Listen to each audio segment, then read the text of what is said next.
Yeah, I'll have to call you back. I'm just at a meeting. All right, call you back. Okay, I'm gonna go ahead, ladies and gentlemen. We're good to go. Need any countdown, or you're okay? Okay, you're good. Thank you very much. Any disclosures of primary interest? If I had any, I wouldn't be here. So declare that closed. See none. Need approval of the agenda. Michael, I can let you, you're gonna get extra money today, Michael, because you're close to me and you can move it, and David or Chuck can second. Which one? I'll second. Chuck seconds, okay. According to Director Clazy, I think he's prefer either Mike or I vote this time, so I'll abstain from voting for this meeting.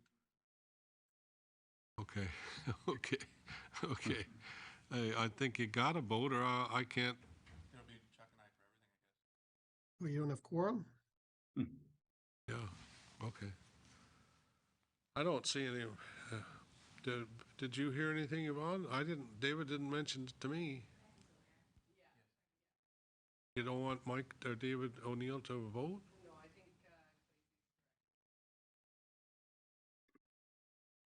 think. Okay, all right, okay. So what? Are they gonna put me in jail?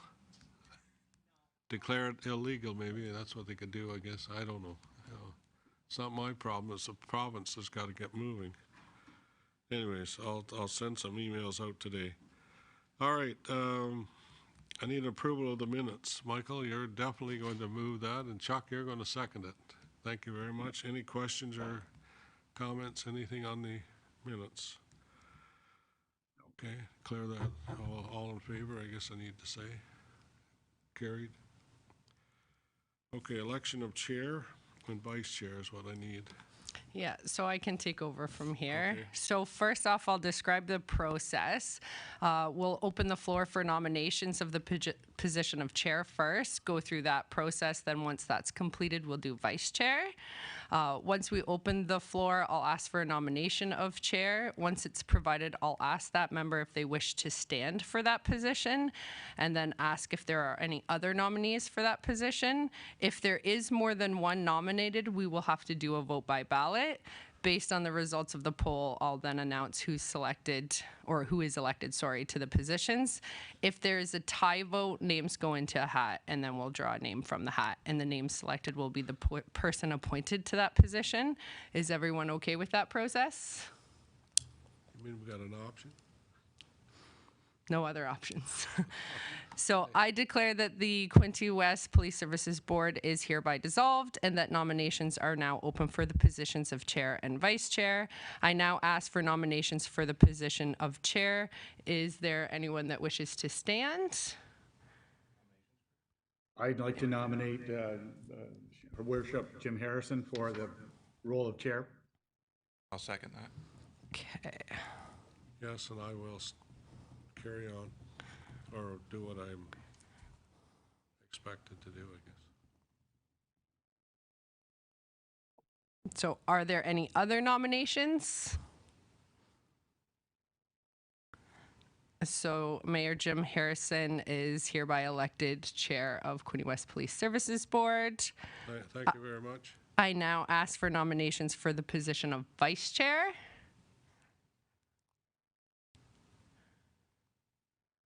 Any nominations? I'll nominate Chuck O'Malley. Okay. Second again. Oh, any other nominations?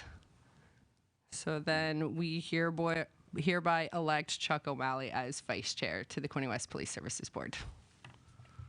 Thank you very much. Thank you very much. Yeah, we'll carry on as best we can, and hopefully I get some kind of a direction from the province soon. But I really appreciate the fact that you're willing to be with us and carry on with the work. I appreciate the work that all the people doing with our Quinte West Police Service. It's a great force. It's a great, I guess you'd say, organization, and our inspector is what you'd say a fabulous leader. And I really enjoy working with her, and I enjoy the work that she does along with all the individuals who work with her on a regular basis. Jeremy, you're a great asset to the city, and I really appreciate the fact that you're with us. And let's hope we get through this next 4 years, or I guess 3.5 now, right? Almost. So, thank you again, and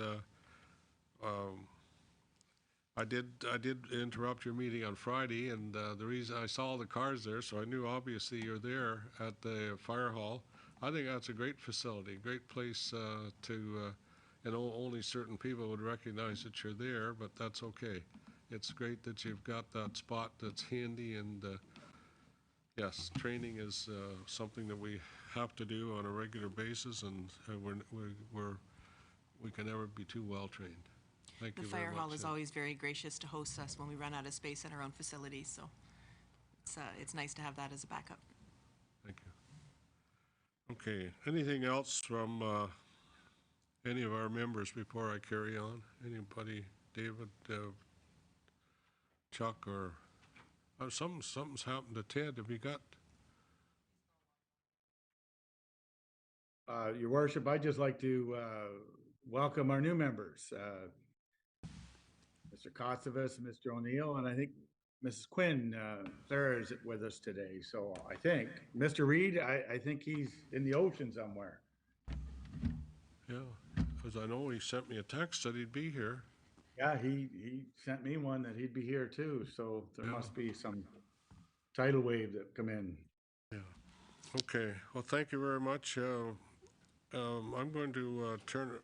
We don't have any public input, I don't think. I don't know. So I'm going to turn it over to Inspector Reeve at this time, and you've got a video that you'd like to show. Yes, thank you, Your Worship. Just prior to COVID, we started working on a project to give information about the OPP to police service boards as part of the introductions and training for new police service boards. So that video took some extra time because of COVID restrictions, but it's available now, so I wanted to show that today and highlight some of the things that the Ontario Provincial Police offer to the municipality.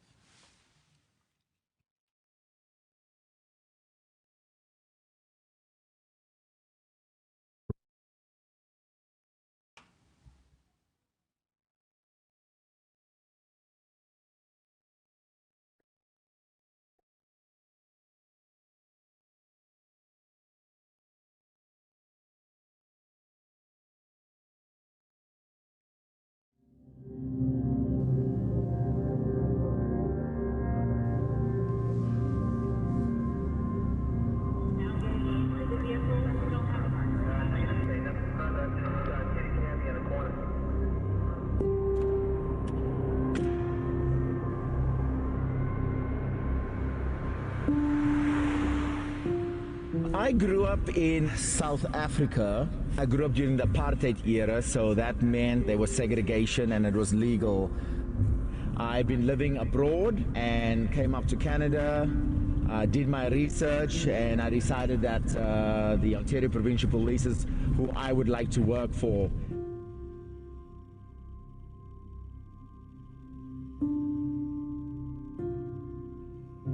Right, left.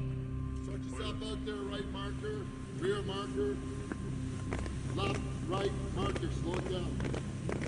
Left. It starts with recruiting. Our recruitment unit works very hard to ensure that we're attracting and hiring individuals who reflect our OPP vision, mission, and values. Being the police service jurisdiction in Ontario, the OPP has a unique mandate to provide specialized services across the province. And as such, we need to be representative of the diverse skill sets and backgrounds. Once a recruit is hired, they come to us here at the Provincial Police Academy in Orillia, Ontario, and we have them for a pre-training week. Then they go down to the Ontario Police College in Elmer, Ontario for their basic training program. That's 12 weeks long. Once they get through their basic training program, then they come back here to the Provincial Police Academy, and we have them for 8 weeks. So some of the things we cover are further training in firearms, long guns, immediate rapid deployment, CW, and scenario and judgment training. All our officers receive a significant amount of training in the areas of de-escalation, and dealing with persons experiencing a mental health crisis, as well as human rights and inclusion. This year, as part of our annual requalification training, our members will receive anti-racism training as well. Part of the challenge in increasing our diverse applicant streams is building trust and confidence in certain communities. And we're doing that through our recruitment programs by creating employment opportunities, other development opportunities that are community policing based, such as our auxiliary program that we have, where auxiliary constables are active in the community, participating in social development programs that contribute to protective factors in those communities. It's a lot easier if you're proactive that way than for the police officers to have to come in after a crime has been committed. The auxiliary unit was started in April of 1960. Auxiliary members are trained to a level where they're familiar with the equipment, with firearms, etc., so that they can perform their duties safely. And they know how to engage and try to get people in the community to be aware of what the police is doing, how to keep the community to be safer and a better community. Which, as a result, we hope that helps build trust and confidence and a future pool of potential applicants for the OPP. The OPP has trained me to be able to cope and deal with what it is I need to do on a daily basis. And that's why I come to work each and every single day, just hoping to, if you can make a change in one person's life or make a positive effect in one person's life, then mission accomplished. As cliche as that may sound, it is the truth. I have a job to do. And with that being said, people expect you to be like a Superman. By having this memorial, especially right out front GHQ, that speaks volumes about the efforts that the OPP is actually going towards to help us through this and show its members that they really are trying to help us the best they can. So behind me being constructed is a suicide memorial gazebo. And the reason this is important is, it provides recognition of the toll that workplace injuries can take on members and not just the threats to physical safety. The OPP supports its members through our Healthy Workplace team, a brand new established bureau which is focused on the health and wellness of our members. As the commissioner of the OPP, I truly believe that we must first ensure that our members are healthy and safe so they can ensure the safety and security of our communities and our province. It was started in the OPP in late 2019. I'm the chief psychologist, so I'm overseeing the bureau, and there's a number of different professionals on our team. So we have regional psychologists who are out in the regions across the province who are working directly with members, family members, retired members, and auxiliary members. Our peer support group is pretty fantastic. My platoon was involved in a situation about a year ago with one of our members who had been struggling. The difficult part of that situation is that, I know the family. I knew him. And the moment that transpired, our peer support groups were there, checked on us. I got cell phone calls, on my days off, just to make sure that, everything was good with me, just as far as my mental health is concerned. When you hear things like, wow, I had a really bad call and my supervisor asked how I was doing and told me to take a break if needed. You can still care about your people and check in on them, but still get the job done.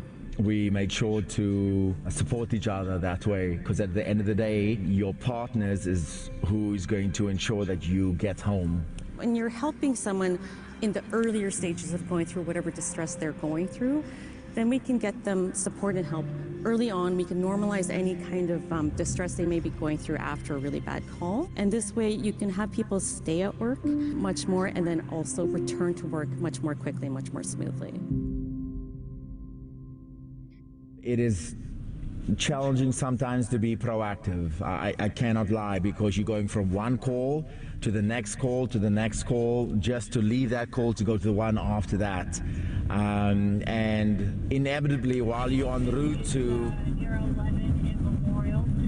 I have a female attacking a male out front, blocking him, and the male is trying to stop her. Really, what's the closest cross street for Jameson? Closest cross street is going to be Memorial and line 15, just where they intersect. The female's still in the vehicle, they can't see the plate. The male is not on the vehicle. We need to roll up to get the vehicle marker, and we're not able to get that yet. This is a priority 0 domestic that we're trying to get to, where violence is involved, female attacking male party.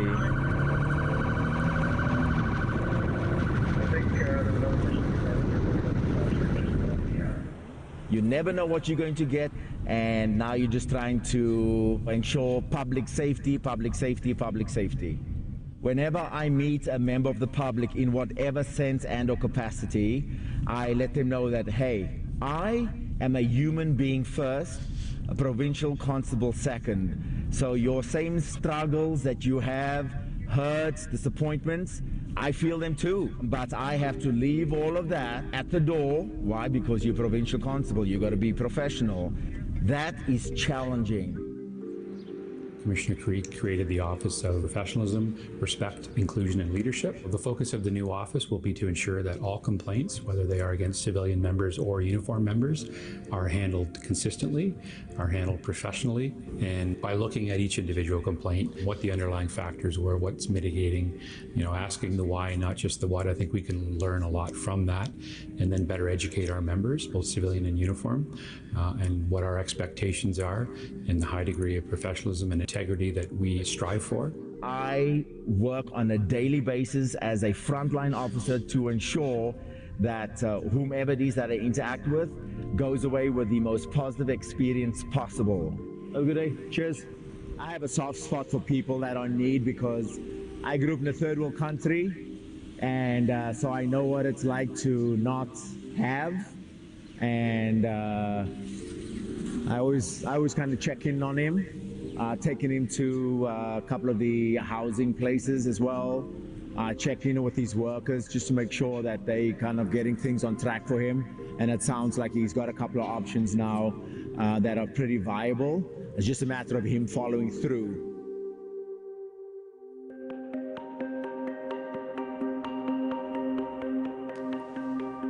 There's 134 First Nation communities in Ontario, all with their own unique set of histories and cultures and languages.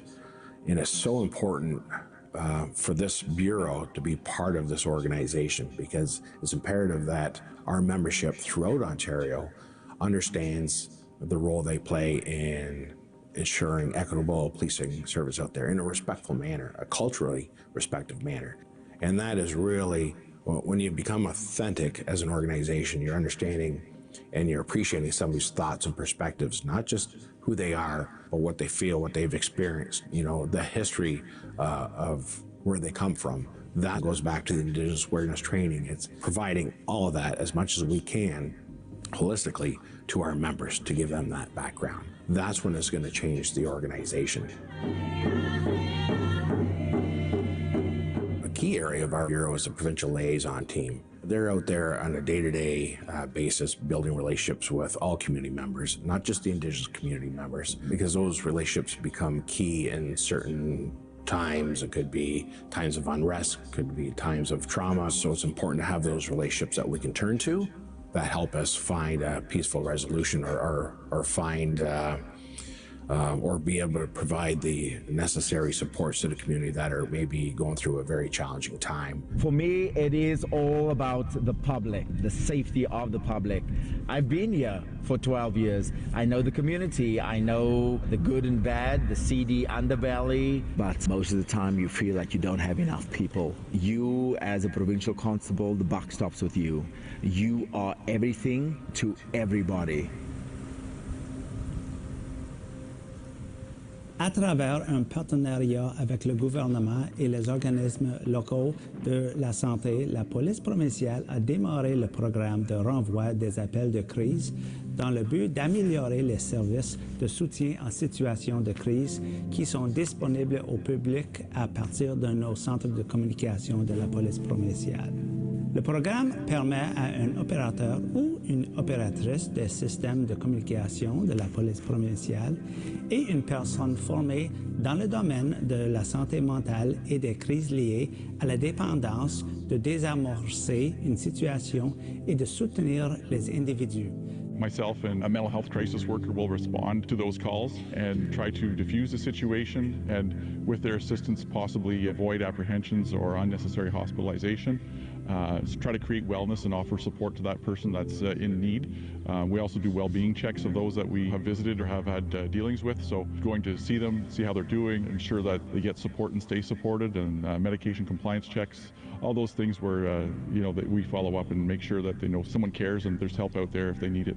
Some of the initiatives that we have embarked upon are the mental health crisis response teams. À l'heure actuelle, il existe une EMIC dans plus de 60% des détachements de la police provinciale. Ensuring that those that are in crisis receive the proper medical attention and care that they require, that we have the right knowledge, skills, and ability available to our officers to de-escalate. One of the agencies that is such a benefit to us, especially as frontline guys, is victim services. If I put a call into victim services through PCC, or if I do it directly, they've got a page out system, and then you'll have 2 volunteers, 3, 4 volunteers, depending on the situation, that'll come out with their kits to the scene, if that's where you require them, or in an adjacent area to help out specifically with that. And then you'll just give them a Coles Notes version of what's happening, because you still have to deal with your arrested person or the perpetrator, and then they will go from there and facilitate the victims and family members. We are approaching these situations with compassion, with empathy, and with the best interest for the safety of all involved and all impacted.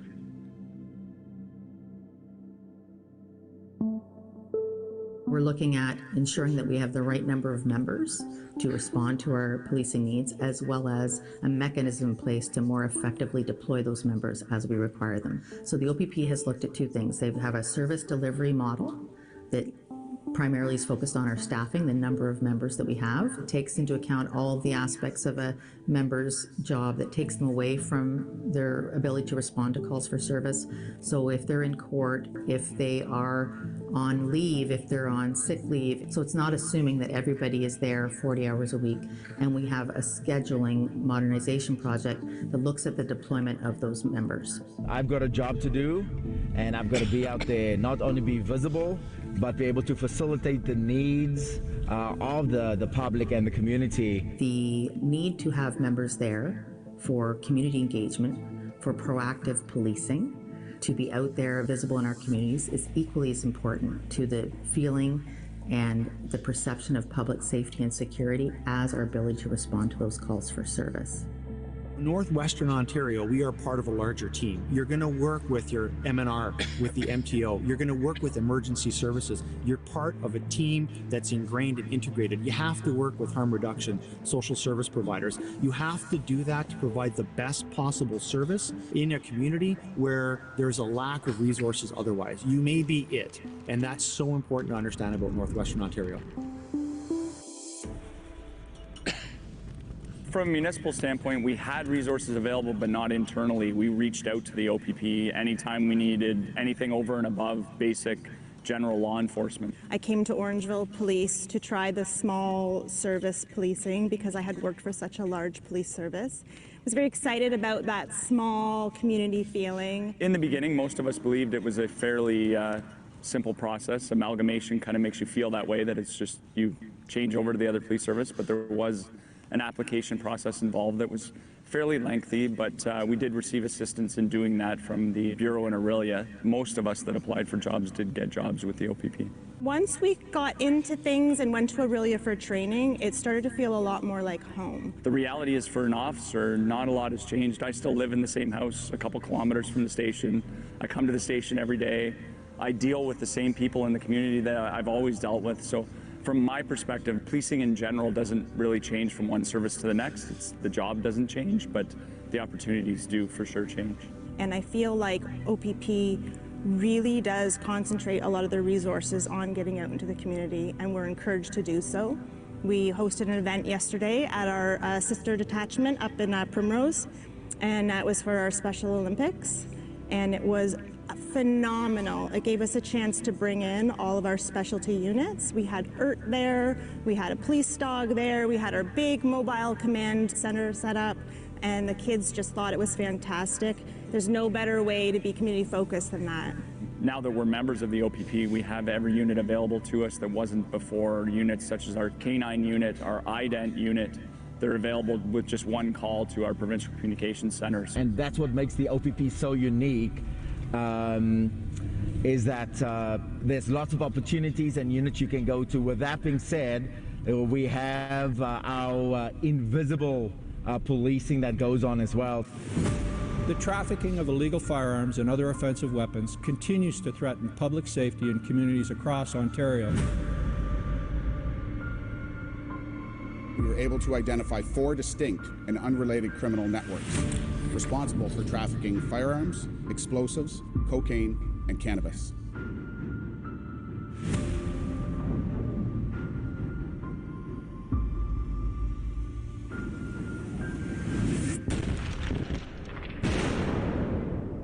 Common misunderstanding of frontline policing is that the members that you see in a cruiser in your communities doing your proactive patrols, stopping vehicles, responding to calls for service are the only officers working in your communities on those days. That's simply not the case. Our detachments are made up of a number of very vital roles filled by our members, both civilian and uniform, that do tremendous work for communities every day. Sometimes they are so surprised to see you on a side road somewhere, like, wow, we never see the police. No, we are here. Just because you don't see us doesn't mean that we are not here. Especially our community street crime unit that are very much dealing with the seedy underbelly of the city. And once again, just ensuring safe communities and a secure Ontario. You may be a municipality that's locally policed by the OPP, but they are supported by provincial assets, and we ensure that the priorities locally align with the provincial priorities, and we're able to support when we have things that go beyond the capability and capacity of a local detachment. We police the town of Collingwood as well as the town of Blue Mountain, and what makes it unique is that both of these towns are in separate counties. So Collingwood is part of Simcoe County, and the town of Blue Mountains is part of Grey. Obviously, one of our big needs is traffic.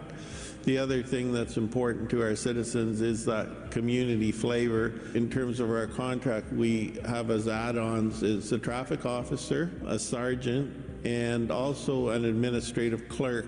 So those are the important things, and the cost of those really is negligible, but you can't put a price on safety, but it's really the other things that the OPP brings that are important. And cybercrime doesn't know political boundaries, as is drug dealing, human trafficking, money laundering, all of which we've had here, and Mary and her team have solved these cases. And you realize the importance of everything that the OPP can bring to bear on this, like their intelligence unit, their cybercrime unit, all of these added resources. It's something you couldn't afford with a local police force. The Ontario Provincial Police offers an integrated model of policing for the province of Ontario. We have our detachments that provide policing for local communities. We have regions that provide support within certain geographic areas of the province to our detachments. And we have a provincial complement of specialists and expertise that provide support, not just for our detachments, but for our policing partners and for special assignments across this province. And that makes this blended model of policing very efficient and very strategic, and allows the OPP to fulfill its vision of providing safe communities and secure Ontario. It was very, very late on a summer night in August that something woke me. And when I looked around my hallway, all I could see was lights coming through the blinds, emergency lights. So I was a little worried. So I got up and investigated and went from room to room. And every window I looked out, all I could see was police cars. And then I went to my kitchen window and looked out, and I've never seen that many police personnel in one place ever. And as it turned out, that car that they had chased all over the place, and then had the 2 people in the car had run into my backyard and across, it scared me so bad I started to shake. They had found in that car guns, bullets, and a fair amount of money. So these were serious people that they were tracking down. And I found out the police that were there weren't from all the areas around us. That was our own OPP that were there. And I'm eternally grateful for them keeping the Quinte West community safe that night. That was a dangerous situation they were in. The OPP are very fortunate to provide local policing services to over 325 municipalities in the province of Ontario. And of course, we've got provincial responsibilities over and above our municipal policing responsibilities. We assist other police services where it's beyond their capability or with specialized services that require a provincial response. Ontario Provincial Police, where's your emergency? In Sauble Beach, Ontario. My son, who has special needs, who's 6 years old, is missing. He's been missing for about 45 minutes. We've been looking for him.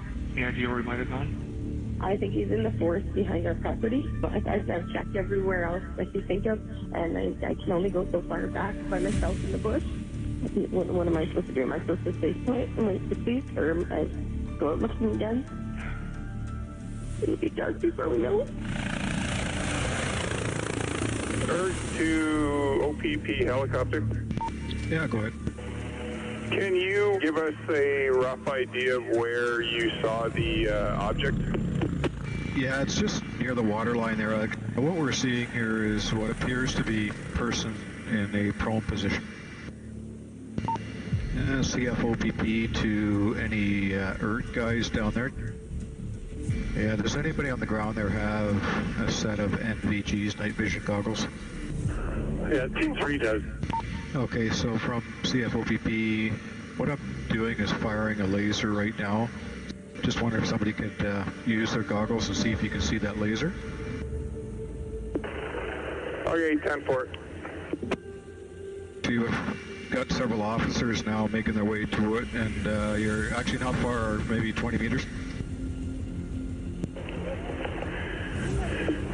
London 6 Lima 087. Go ahead. We're bringing him out. He appears to be in good condition, but I want to get him checked. Thank you, helicopter. Yeah, 10-4, that's awesome, boys. Every detachment, every bureau, every region does have an action plan that is really focused on achieving local priorities and local goals that support our overall strategic plan and our corporate objectives. I've been on 12 years, and I make sure that several times a month I actually take a look at my badge, because that badge was not just given to me. I had to earn it. That badge is a symbol of pride. I was chosen out of thousands of applicants to go through the process. Not only did I go through the process, but I was successful. The OPP adapts to the needs of each community through the relationships that are established between the detachment commanders and the detachment boards, the development of local community safety and well-being plans and local action plans that truly focus on the health, safety, and well-being of our communities.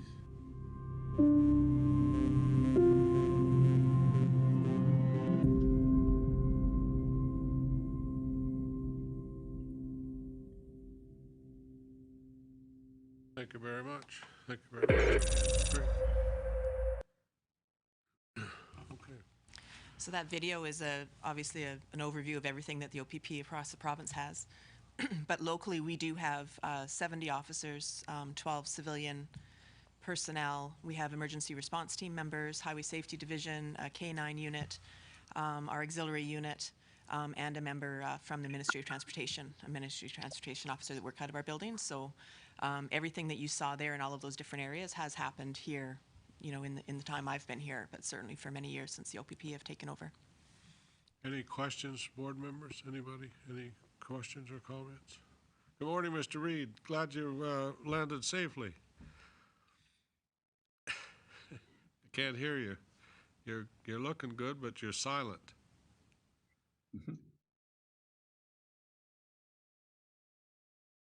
Microphone, mister. You made a sound there for a minute, but you're muted, according to my screen. There you go. There you go. No, not yet. Any comments or questions from anybody? Anyone? Chuck, go ahead. Yeah, I thought the video was awesome. Really good depiction of the OPP and its many capabilities. And often we get compared to a municipal force that is very limited. This is a first-class job of the scope and nature of the OPP. So well done. And we had Sally participated from Quinte West, which is great. Yeah, that's right. So, thank you. Yeah. well done.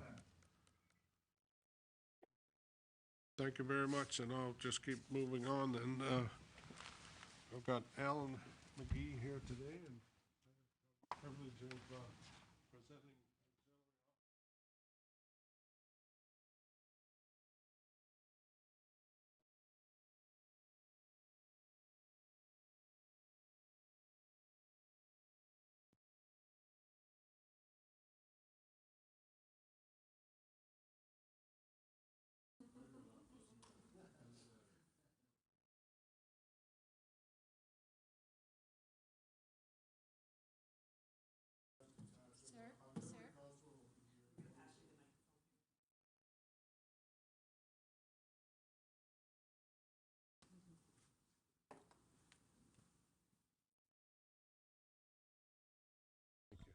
Am I on? Okay. Can you hear me now? Great. Okay. Congratulations, Auxiliary Constable of the Year 2022, Quinte West Detachment, Ontario Provincial Police. In recognition of an auxiliary member who makes significant contributions and demonstrates dedication to the OPP auxiliary program. Auxiliary Constable Alan McGee joined the Quinte West Auxiliary during the height of COVID-19. In 2022, Auxiliary Constable McGee assisted with conducting interviews for new potential auxiliary members, volunteer for Cram the Cruiser events, maintained the training requirements, and contributed patrol officers with officers on patrol. Auxiliary Constable McGee, on short notice, also took the time to attend Ottawa and assist with logistics for the truck convoy event. As we rebuild our volunteer program and community footprint after the pandemic, Auxiliary Constable McGee exhibits the traits required to be a role model and mentor in the program. Congratulations to Auxiliary Constable McGee 2022 Auxiliary Officer of the Year. Congratulations, sir. Thank you, Your Worship. Very much. Thank you very much. That's fantastic. Yeah. Wow. What give this, so I can get a picture. You want to? I'll send it over to you so you can. So Alan has, in the last couple of years, attended every event that we've asked him to attend. He's the one who's doing foot patrol at the community events as they opened up, and all of our parades, and numerous hours with the officers, as well as helping us with recruiting, because we're down to 3 out of 10 members that we could have in the auxiliary, and he's going to help us build it back up. So thank you to his wife, Sarah, who's here today, for letting him come and volunteer with us on top of his full-time job. Can't do it alone. No. Great.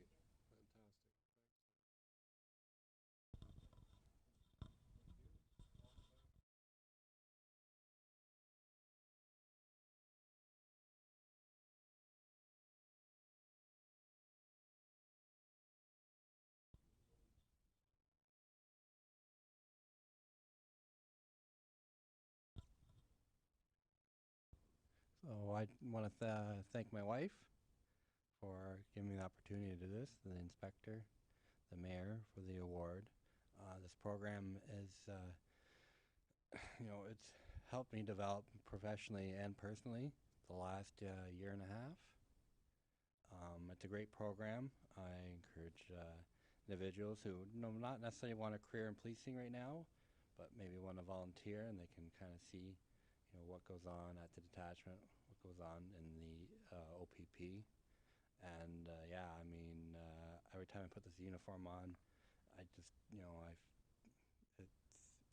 it feels, it's weird because it feels natural when I, first put it on. I've been pursuing this for many years, so I mean, I'm grateful for this opportunity to represent the OPP and continue, representing them in the future. Thank you very much. All the best. Thank you very much. All the best, and I'll give board members a chance to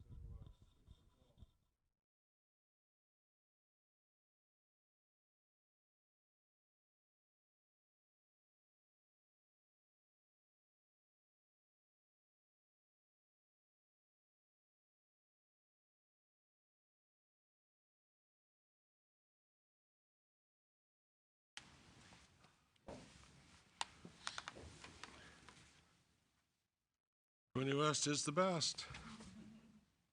Thank you very much. Appreciate the and it's a great program and well this helps you professionally, personally. That's great. It's another opportunity. Okay, all right. So you got some photos somebody has from the storm? I do, yes. Okay. It isn't very often that we have a situation that we document along the way, but the officers who did work that winter storm just before Christmas did take some pictures and gave them to me. And I thought it would be a good opportunity to show you how our officers can adapt and just work with what they have. So this is the snowstorm. I know when I looked out my own window, I was thinking, oh, nothing hit Quinte West. We're lucky because my driveway was bare. And then I started having all the notifications come across my phone for everything that was happening actually in Trenton and in the county. And oh, there we go. So some of them are just views from the windshield for what they could see. This is one of our officers who got to go outside. So what we did is we went to, obviously everybody who called, but every abandoned vehicle we checked to make sure no one was inside it and help people get to a place of safety. So the officers had to go so far as to light flares like breadcrumbs from their cruiser to where they were going so they could find their way back to the car. And then they were transporting people to the local warming centers or to their home. So this is the computers that they have inside their car. Generally, that list of calls would be 3 or 4 deep. For that 12-hour, 18 hours shift, it continued to be a full screen and they could scroll down for more. So they were literally running from call to call to call. We did lose a couple cruisers to the snow and had to abandon them. These are some of the drifts that they were dealing with. So this is what your Public Works was dealing with, trying to clear the snow, particularly in the drifting areas across Whites Road and Woolers Road, RCAF Road, all of the areas with fields next to them. Carmen Road was another one. So you can see from the truck there how big the snow drifts were that they're trying to dig through. They actually found a couple cars when they were clearing the road by locating them with the backhoe. As they were digging snow out, they all of a sudden found a car underneath. And this is Sergeant Viss on top of a car digging through to make sure that the car is empty. So I don't know what your views were from your own residences, but I thought that you might be interested in seeing exactly what it was for that 24 hours. All of those officers have been given letters of commendations from our East Region Command and other areas of province as well that were hit particularly bad. They did that over the Christmas with 6 officers on the day shift and 7 officers on the night shift, answering to all those calls. Of course. So. Very good. Very good. Thank you. Any comments, questions? Anyone? Anyone? Yes, it came quickly, and it certainly exhausted many of our employees as well as our equipment. But we kept going and got through, and no one was lost. I think there were a few cars damaged, but cars can be repaired. Cars can be repaired, so that's good. Thank you very much. St. Leonard's Intersections Program presentation. They were unable to make it today, so we can cross that one off our list. You're good with that one, or okay? All right. Okay, I'm ready for the February report, Inspector. You got that? I do. So you have 2 reports in your package there. One is just an overview of last year. That's the longer report. So I do have the January-February report. Our stats have not yet caught up with that time period, so they're preliminary. It's preliminary information. But so far this year, we've had 1,400 hours of cruiser patrol hours, 11 hours of foot patrol hours. So we have taken advantage of the nicer days to spend some time downtown and be seen out in public. We've been very lucky with the motor vehicle collisions this year. The few bad storms that we have had some property damage, but so far no one's been seriously hurt, and our numbers are actually down from past winters. So that's more weather related than proactive work, but is a piece to look at. Serious occurrences for violence, our due tends to still be the assaults and sexual assaults, which our crime unit deals with. And we have had quite a number of break-and-enters, so those numbers have increased towards the end of last year and into this year, some of which we're clearing and recovering some property on that. We have had some staffing changes. So we've rotated some of our officers out of the positions that you would normally see in the public arena. So Devin Lee Worthy has gone back to the road, and Art Witowski is now our community safety officer. So he's our primary media officer, and he's really taken to the Twitter. So we're out there on social media more than we have been in the past.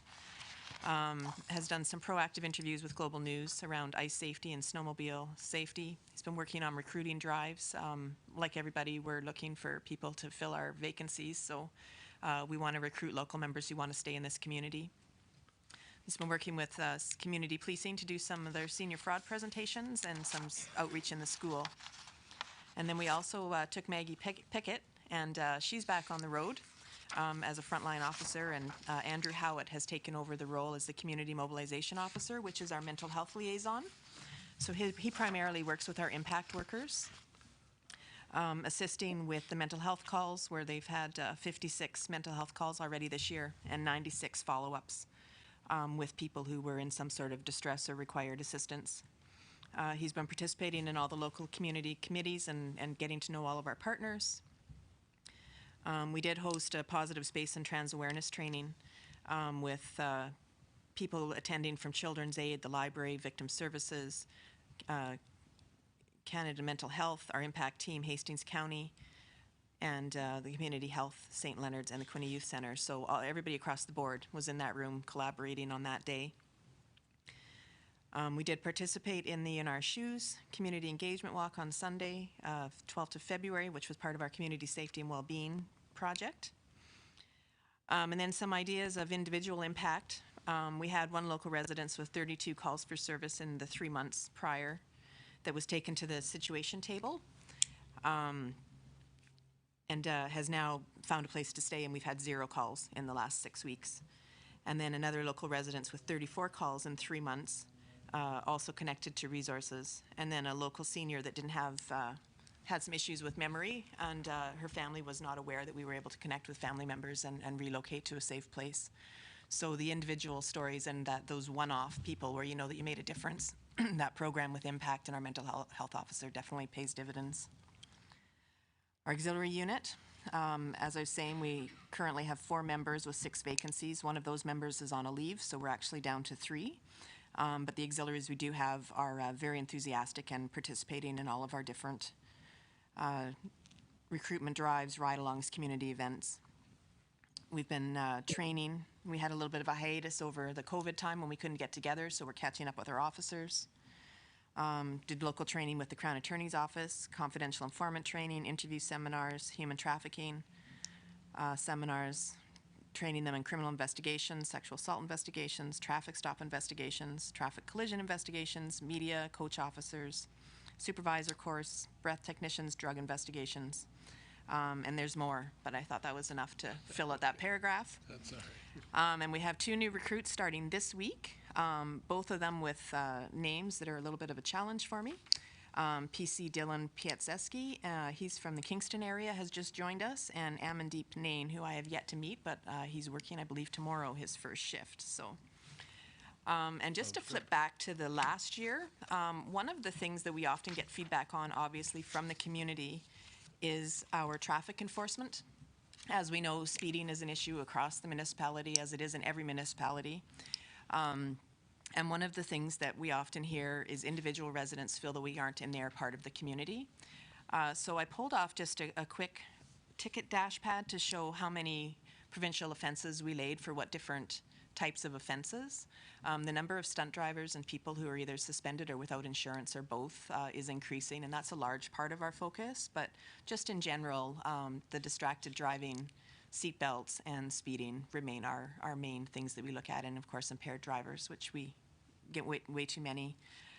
So there is the dash pad that breaks down those traffic stats, and also just a quick map. The blue dots on that map show the area where we had concentrated traffic. So that's not every ticket that we laid, but you can see that across our municipality we do have visibility and proactive policing in all the different corners. So those are the highlights from the reports. Education and respecting young people beginning to learn to drive and encouraging them to be safe, but also in a, what you'd say, a kind and understanding process. Absolutely, and you'll see from the traffic e-ticketing dash pad that we also have e-warnings. So we track now when we give people warnings, and our goal is to change the behavior. So sometimes being stopped and being educated about the dangers and letting them know what the repercussions are is sufficient to change that behavior. So we do use discretion and use warnings, particularly around some of those young drivers who maybe just need a reminder as opposed to a ticket that impacts their driving history. I agree. Yeah. Fantastic. Keep going. That's all. Subject to any questions? Questions? Questions?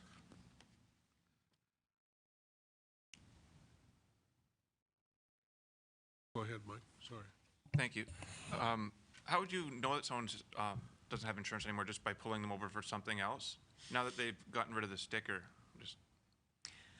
Well, they've gotten rid of the sticker, but they still have to register. Right. So, yes, we can just pull them over for something else and ask for documents and find out they don't have them. We also have an automatic license plate reader in all of our cars, which if the registered owner hasn't registered the car or doesn't have insurance listed, it gives us a notification.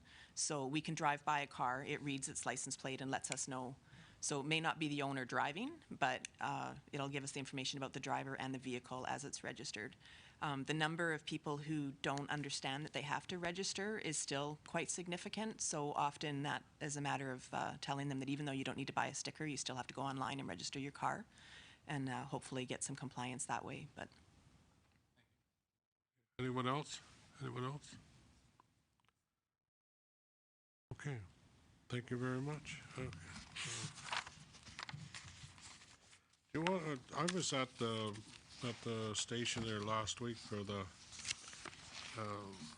workshop on space and personal identification and so on. That was I wasn't able to stay for the whole session, but I don't know whether you want to make any comments on that. I personally, yeah, when I went to school, when I started school at Brighton Public, the school was built in something, but over each doorway as you entered into the school was embossed in the cement, boys entrance, girls entrance. That's the way, and you didn't cross from one to the other.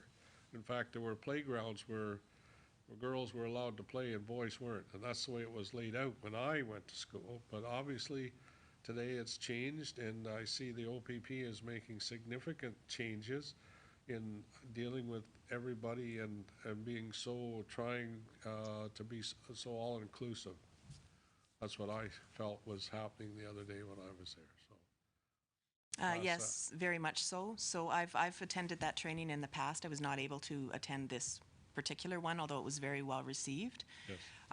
But our focus is on treating people respectfully, whatever their lifestyle and identity are, and they can tell us. So we very much adjust our behaviors and our interactions to show respect and compassion for everybody. Yeah, so it was an excellent workshop, well attended by people that I hadn't met. I knew them by their name, but I hadn't met them or even until that day. But they were certainly, they're working in our community in different aspects to help people with all kinds of different situations. But they're doing a great job, and that was a great workshop. And certainly for a guy like me, it's, yeah, No, absolutely. It is a change. It's a change in the way that the world is right now that we have to adapt to. Yeah. Those local training initiatives that we can do, and we do them on numerous topics, not only around specific communities, but every time that we can get all of those different agencies into one room, we make connections, and those connections help us in the future interactions. So it's a great initiative, and I'm very happy that so many people are willing to join us in them. And in your video today, you talked about treating people with respect and dignity. Respect and dignity. And I don't disagree with you at all. That's so important. So important. It always has been, but I think with what we're faced with now, it's even more important that we make sure people are treated that way, no matter what the situation is. So, thank you. Anything else? Otherwise, okay.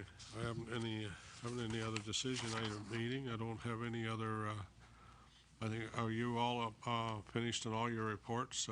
I did want to just mention, Your Worship, just for the awareness of the new members, some of the grants that we currently have. So at this moment, we have 3 open grants. One is around prisoner transportation and a partial refund of money that we spend on that program, which is determined year to year by the province, depending on how much time we actually spend with officers transporting to the jails. We also have 2 community safety and policing grants.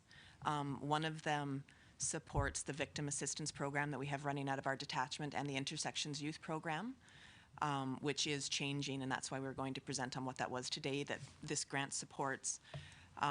However, they don't have a final version, so they'll come next time.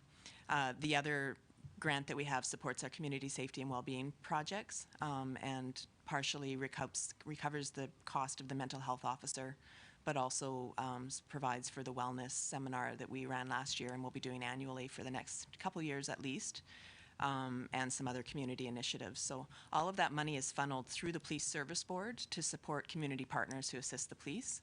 And I just thought it was worth making new members who weren't here for the signing aware of those programs. Yes, I agree with you. Certainly is. And any support, we won't send any checks back. I guarantee it. Guarantee it. No, we're going through budgeting right now, and last week somebody thought we should be looking at amalgamating our police services and so on. I got nothing against any other areas, and my personal comment was no, it's not going to happen. So, and I don't see us. I see us working together.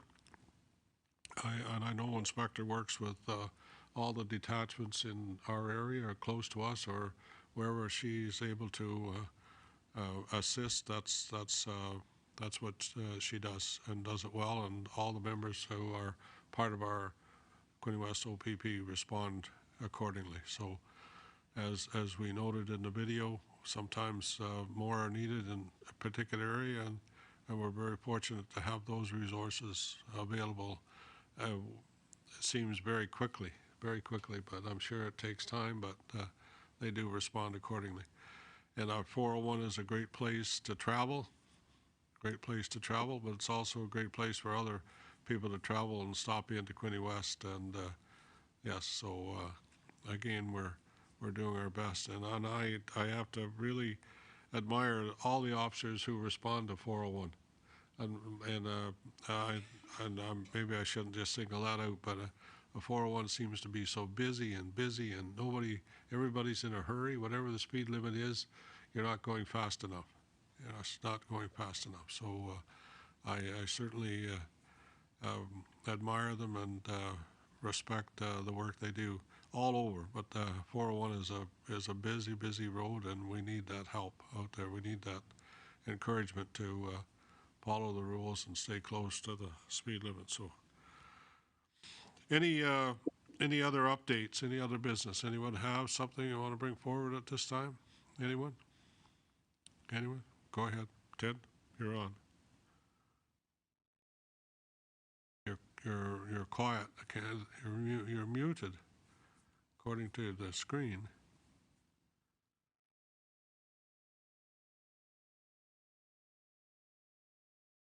No, still not hearing you. Sorry.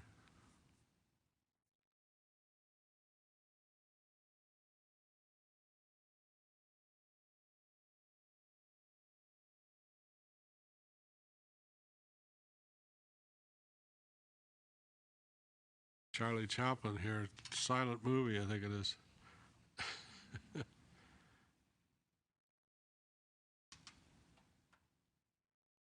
Well, you're going to have to send a smoke signal or something. Okay, thank you very much. We'll get your comment. We'll get it out to everybody. Okay. Anyone else? Anyone else?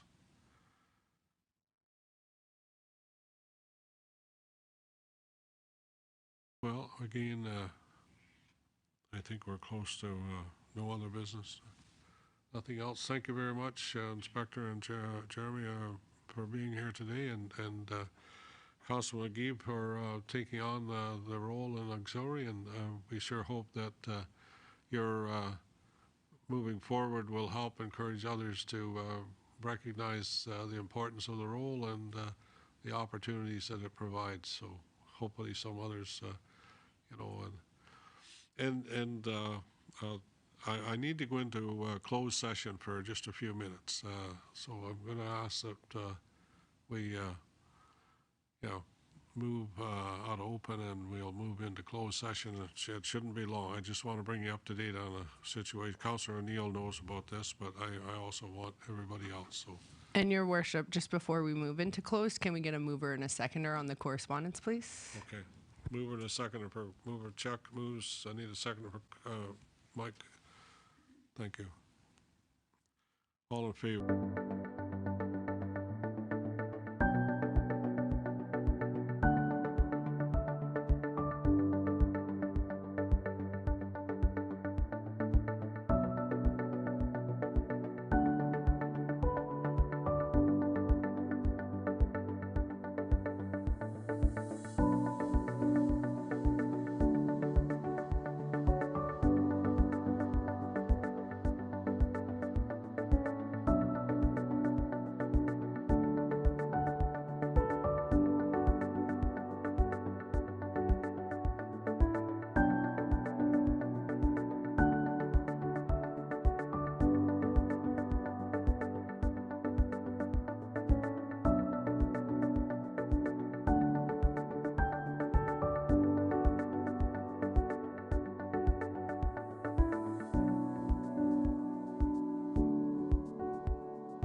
Folks, thank you.